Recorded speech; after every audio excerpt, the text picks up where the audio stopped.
Guys, magluto naman tayo ng pork na may oyster sauce. So ito ang ating mga rekado, kalahating kilong baboy, bell pepper, carrot, oyster sauce, bawang, may raisin tayong nilagay dyan.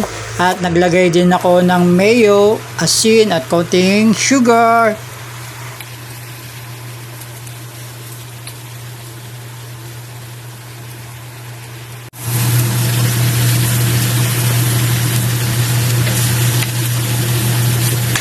Na-fry na natin yung ating baboy, guys. Iset aside lang natin. Tapos igisa na natin yung ating bawang. Dito na natin sa igisa aside.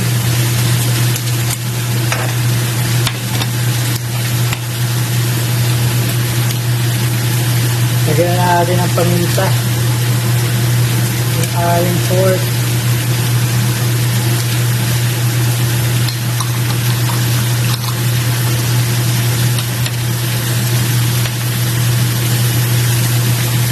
Ilagay na rin natin yung ating liquid seasoning.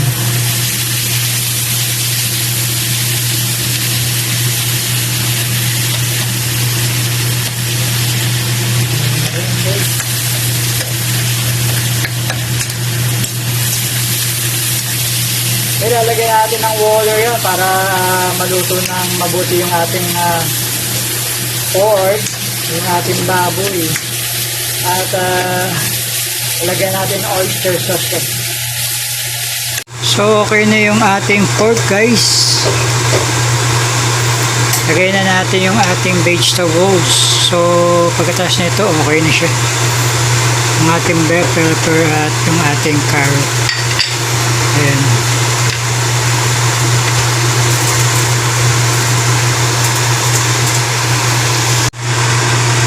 So ito na, guys, yung ating stir fry pork with mixed vegetables at oyster sauce. So ayan na ang ating ginisang baboy na may gulay at oyster sauce.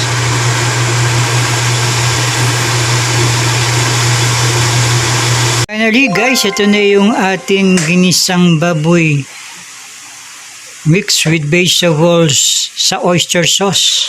Ayan. So, mapaparami naman ang ating kain. Kain na po. Yum yum.